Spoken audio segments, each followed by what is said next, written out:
assim, você trazendo esse tema de cerveja, como que você começou a fazer essa relação, entender essa relação de cerveja, magia, como que você entrou nesse universo e se aprofundou no tema? Tá, vamos lá. Primeiramente, antes de tudo, vou falar um pouquinho de como eu entrei no ramo da cerveja, né? Mais ou menos por volta de 2010, eu provei a primeira cerveja artesanal da minha vida e dali não parei mais. Não gostava de cerveja comum, mas a cerveja artesanal me pegou. E daí eu comecei a estudar sobre e por volta de 2013, finalzinho de 2013, eu comecei a fazer cerveja em casa. E não parei mais também. Então, estou aí há 11 anos fazendo cerveja em casa. Então, eu tenho uma relação com a cerveja artesanal que é mais essa questão mesmo do fazer, do produzir. Eu bebo, gosto, né? Mas, infelizmente, por questão de saúde, eu não posso tomar tanto quanto eu gostaria. Então, eu fico mais na parte de produção mesmo e estudar a história da cerveja, né? E estudar a cultura da cerveja também. E já fui dono de bar de cerveja especial, né? Fiquei dono de boteco por 2 anos. Depois, nesse meio tempo, eu fiz curso de sommelieria e mestre em estilos também de cerveja. Depois, nos últimos 3 anos, mais ou menos, eu comecei a procurar como, digamos assim, me focar melhor, me aprofundar melhor nessa questão de produção de cerveja e encontrei um curso de tecnologia de produção de cerveja. E me formei em nível superior em produção de cerveja também, me formei o ano passado. E tenho um pouquinho de conhecimento, né, por estudos, mas o que dá mais conhecimento mesmo é praticar, é fazer. Né?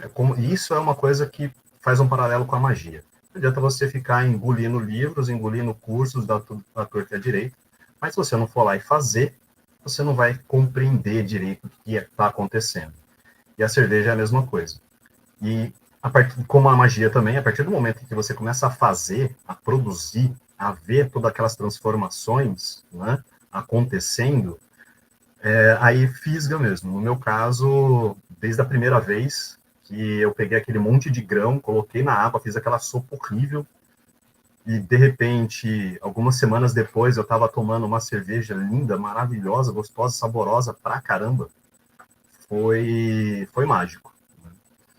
E desde o começo, eu comecei a fazer essa comparação. Né?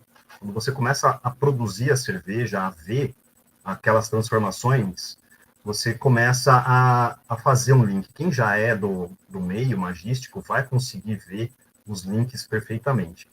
Tá certo, a ciência já nos explicou como acontece toda essa transformação daquela sopa barrenta, né, do começo da cerveja, depois aquele negócio espumando, e depois voltar a se tornar uma cerveja. Né? A ciência já explicou tudo isso, mas não deixa, né, de quem está produzindo perceber que aquilo ali, embora a ciência esteja explicando, não passa de magia.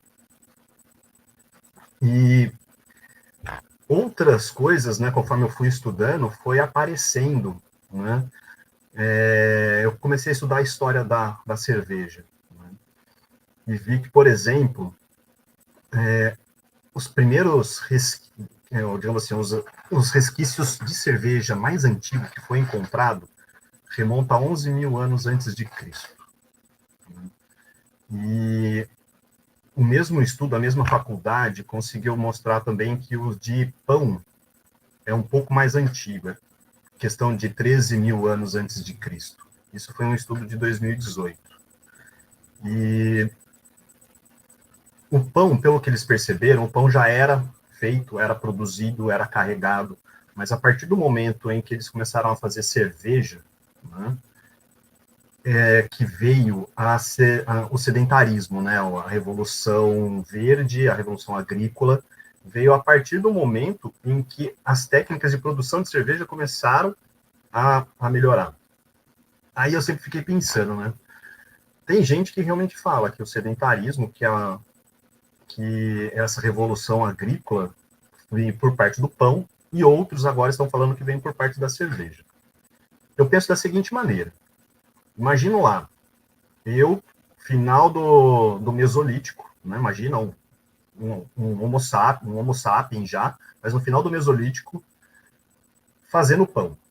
Ele vai, faz o pão, come, beleza, né? Tranquilo. Ele faz o pão, não quer comer, coloca na sacola, leva, vai andando, né?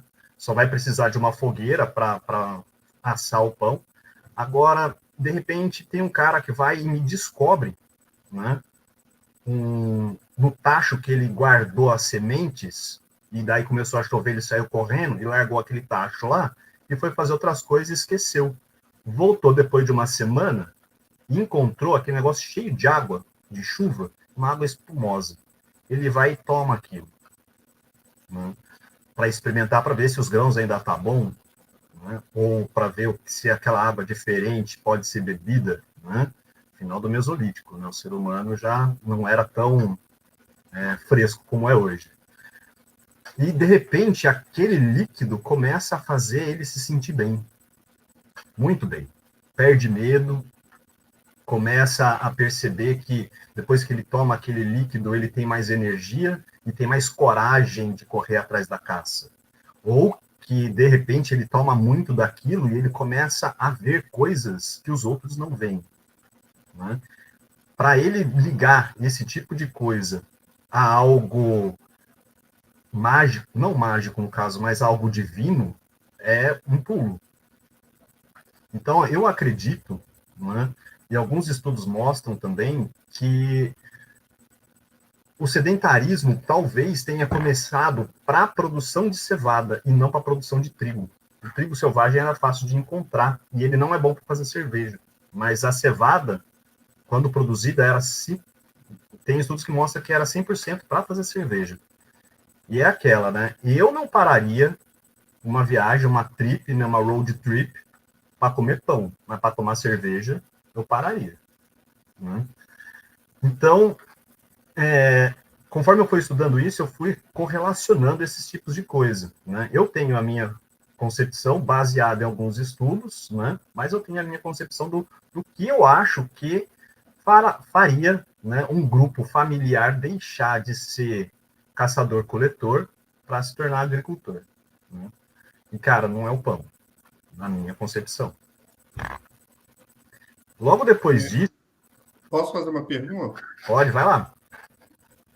Você está aí na pré-história, andando um pouco para frente ali na Mesopotâmia. Uhum. Eu não lembro a fonte, mas eu vi uma imagem, se não me engano, era numa parede, uma foto de uma parede, tinha uma sacerdotisa, umas pessoas sentadas, e eles estavam com um canudo bem comprido num jarro. Aquilo era a representação de como eles bebiam cerveja na época. Sim. Que era feito num jarro bem grande, assim, você pode confirmar se eu estou errado ou não, um jarro bem grande, e o canudo era para poder pegar o líquido lá embaixo, porque a espuma que subia tinha muito detrito. E aí eles bebiam o líquido que estava abaixo da espuma. E era uma coisa coletiva. Todo mundo sentava em volta, uns 10, 20 litros de cerveja num jarro de cerâmica, cada um coloca o seu canudo, vai conversando, vai bebendo, até acabar aquilo. Era isso mesmo? Era isso mesmo. Na Suméria, tinha até uma deusa, né, chamada Ninkasi, que era a deusa da cerveja. Era a filha do maioral lá do panteão. E o hino a Ninkasi é uma receita de cerveja. Dá para procurar na internet, eu não tenho ele aqui, mas é bem interessante. E ali fala a receita da cerveja, como se fazia a cerveja naquele período. Tanto é que teve uma... Em 1991, teve uma cervejaria que pegou esse hino, fizeram um estudo, né, com potes que tinha restos de cerveja para tentar ver a quantidade que tinha de cada elemento e fizeram essa cerveja. E tomaram desse mesmo jeito, em jarros de mais ou menos 20, 30 litros, com canudos. E o canudo naquela época era feito de marfim e lápis lazuli. Tem até um desses canudos no Museu de Londres. Tem um desses canudos aí. E era assim que era bebido mesmo. E quanto mais intrincado e bonito era o canudo, maior era o status da pessoa.